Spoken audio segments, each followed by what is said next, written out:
Selamat pagi Indonesia. Anda menyaksikan seputar Bali terkini pukul 10 waktu Indonesia Tengah.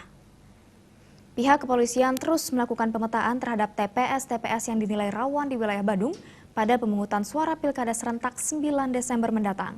Langkah itu dilakukan untuk mencegah lebih dini gangguan Kamtibmas dengan cara menambah jumlah personil yang akan menjaga keamanan di masing-masing TPS. Kapolres Badung AKBP Tony Binsar mengatakan saat ini wilayah hukum Polres Badung masih relatif kondusif. Dari pantauan sejak awal masa kampanye hingga kampanye akbar paslon tidak terdapat gangguan Kamtibmas yang menonjol.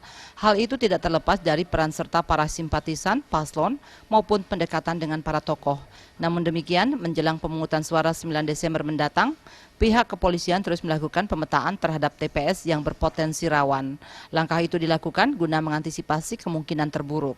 Selanjutnya akan dilakukan penebalan atau penambahan jumlah personil di masing-masing TPS dari 1 personil Polri menjadi 2 personil. Pelaksanaan pemungutan suara atau pilkada ini juga kami sudah petakan lokasi-lokasi TPS yang tentunya rawan terjadi kegiatan-kegiatan yang dapat mengganggu Kamtibmas. Dengan adanya tempat-tempat yang kami sudah petakan ini tentunya kami akan pertebal kegiatan pengamanan yang tadinya 1 personil di 1 TPS kita akan tempatkan nanti menjadi 2 personil.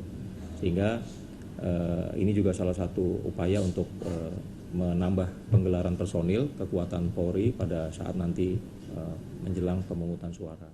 Kapolres Badung menghimbau masyarakat agar tetap santun dan menggunakan hak pilihnya dengan tertib sehingga kondisi wilayah Badung tetap aman dan kondusif.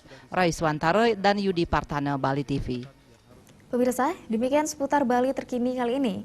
Nantikan informasi menarik kami dalam seputar Bali terkini 1 jam mendatang. Salam Indonesia.